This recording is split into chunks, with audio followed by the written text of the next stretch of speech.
नमस्कार, मैं निधि विश्वकर्मा। कैसे हैं आप सभी लोग? मैं ईश्वर से प्रार्थना करती हूँ कि आप सभी लोग खुश रहें, स्वस्थ रहें और मस्त रहें। आज का हमारा विषय है कि आखिर सुख है क्या।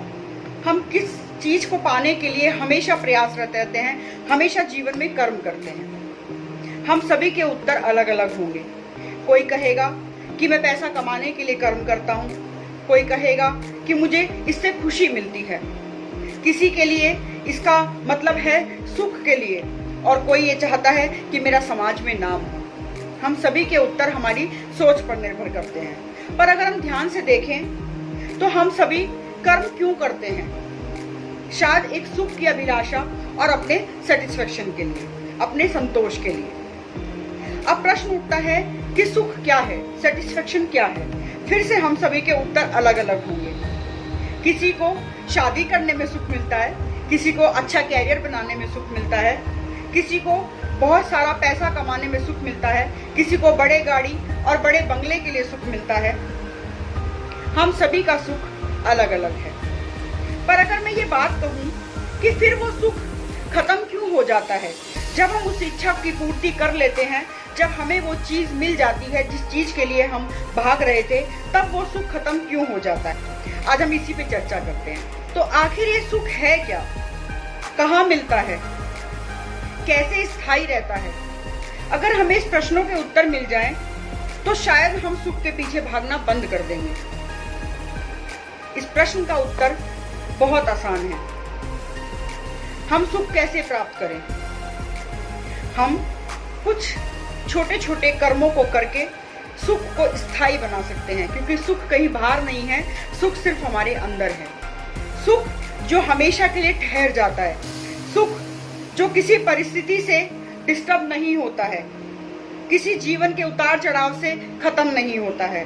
सुख वो होता है जो हमारे अंदर हमेशा एक ऊर्जा बनकर हमेशा हमें रिचार्ज करता है। और वो कैसे प्राप्त होता है?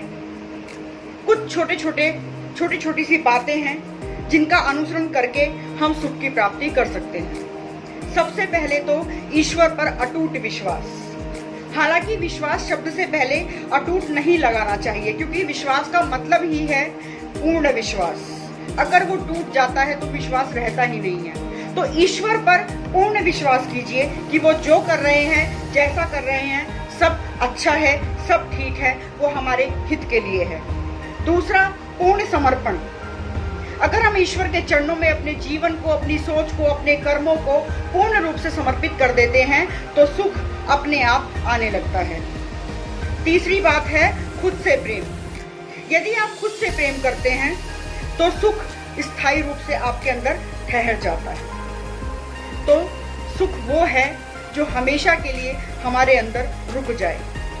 लेकिन हम हमेशा छोटी छोटी खुशियों के पीछे भागते हैं। मैं कबीर दास जी के एक दोहे से अपनी बात को समाप्त करूंगी। कबीर दास जी कहते हैं, झूठे सुख को सुख कहे मानत है मनमोद। झूठे सुख को सुख कहे मानत है मनमोद। खलक चबेना काल का कुछ मुंह में कुछ बोध। इसका मतलब यह है कि हे जीव, तू झूठे सुख को सुख कहता है और मन में प्रसन्न होता है।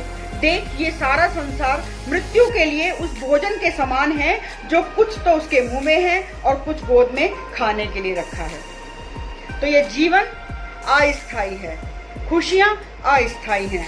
उस सुख को ढूंढिए जो स्थायी है, जो कभी आपको दुख में, परिस्थितियों में, ऊपर नीचे, जीवन के उतार चढ़ाव में कभी डिस्टर्ब नहीं होने देगा।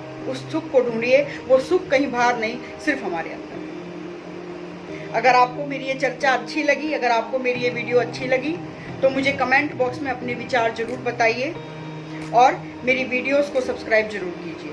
बहुत बहुत धन्यवाद। जय हिंद, जय भारत।